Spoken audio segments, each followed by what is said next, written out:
Hallo Leute, welcome back to my channel. Heute geht es um ein Thema, das so peinlich alltäglich ist, aber jede von uns kennt.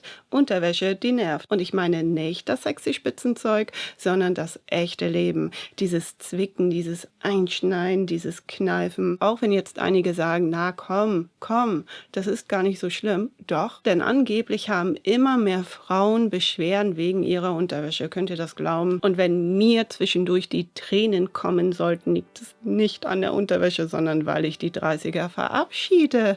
Ja, dieses Video ist tatsächlich das letzte in meinen 30ern. Und zum Abschied gibt es einen Unterwäschetalk. Wow. Könnte schlimmer sein. Ich habe in den Jahren gemerkt, dass sexy nicht immer bequem ist und bequem nicht immer sexy ist. Seien wir doch mal ehrlich. Oder schreibt mir das mal in die Kommentare. Bin ich die Einzige, die so denkt? Ich hatte noch nie einen Mann, der vor mir stand und gesagt hat, oh, ja, ja, die Perle ist so fein verarbeitet. Das Teil hat 300 € gekostet, sehe ich sofort. Nein, ich hätte auch Unterwäsche von Aldi tragen können. Klar, man macht es auch für sich, aber ich habe hier Unterwäsche liegen, die kann ich nicht tragen. Die kann ich nicht tragen, weil ich Angst habe, da geht sofort eine Naht auf. Und seitdem hängt es bei mir im Schrank. Kennt ihr das? Man zieht sich morgens an, alles super, alles sitzt, aber dann wird der Bund irgendwie immer enger, immer enger. Es ist wie, als wenn die Luft abgeschnürt wird. Oder kennt ihr das auch, wenn die Hose nach oben wandert, obwohl man eigentlich der Meinung ist, dass man die richtige Größe trägt? Ich finde, es ist nicht normal, dass die Naht reibt, dass es zwickt, dass es abschnürt. Nein, warum?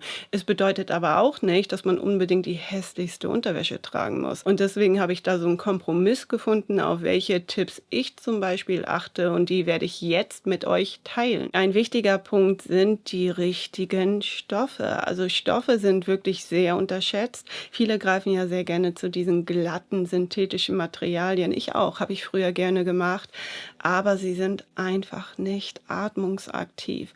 Und ich, ehrlich jetzt, ne, wenn ich nachts meine Hitzewallung habe, schwitzt sogar mein Knie. Deswegen achte ich immer auf atmungsaktive Stoffe, wie zum Beispiel Baumwolle, Viskose oder Modal. Die verhindern nämlich Hitzestau und Reibungen. Es ist auf jeden Fall viel, viel bequemer, angenehmer, und vor allem stehe ich auf Unterwäsche, die ich in die Waschmaschine tun kann. Ne? Nicht hier Handwäsche und mach mal so, und ja, das macht man einmal, das macht man zweimal und das macht man für eine Special Night. Ja, aber doch nicht jeden Tag. Ich nicht. Ein weiterer Punkt ist die richtige Größe. Nur weil ich früher vielleicht XS hatte, heißt es nicht, dass ich sie heute noch tragen kann. Der Körper verändert sich über die Jahre, auch gerade nach einer Schwangerschaft. Und auch die Hersteller, die haben ja immer andere Größenangaben. Wenn etwas einschneidet, Abdrücke hinterlässt oder ihr ständig am Rumzupfen seid, dann liegt es in der Regel an der Größe. Dann ist die Größe nicht ideal. Ich kann euch empfehlen, verschiedene Größen zu bestellen. So mache ich das. Also ich trage nicht nur Größe S, weil da Größe S drauf steht. Am Ende ist es nicht die Größe, die entscheidet, sondern der perfekte Fit. Ja, eine weitere Sache, worauf ich zum Beispiel extrem achte, ist der richtige Schnitt. Und nicht jeder Schnitt ist ideal. Gerade wenn ihr empfindliche Haut habt zum Beispiel. Kennt ihr diese Bündchen, diese Mini-Bündchen unten oben? Ja, die wandern auch überall hin, nach oben, nach unten, in die Ritze. Ja, Unterwäsche sollte sich mit euch bewegen, nicht umgekehrt. Von daher kann ich euch den Tipp geben, auf Modelle mit breiteren Bund zu achten. Die bleiben auch da, wo sie bleiben sollen, und das finde ich dann am Ende doch etwas bequemer. Ein weiterer Punkt sind Nähte. Schlecht verarbeitete Nähte sind so nervig. Es kratzt an den Seiten, vorne, hinten, dann platzt die Naht auf, dann entsteht ein Loch. Ehrlich, vor dem Kauf schaue ich mir immer die Naht an.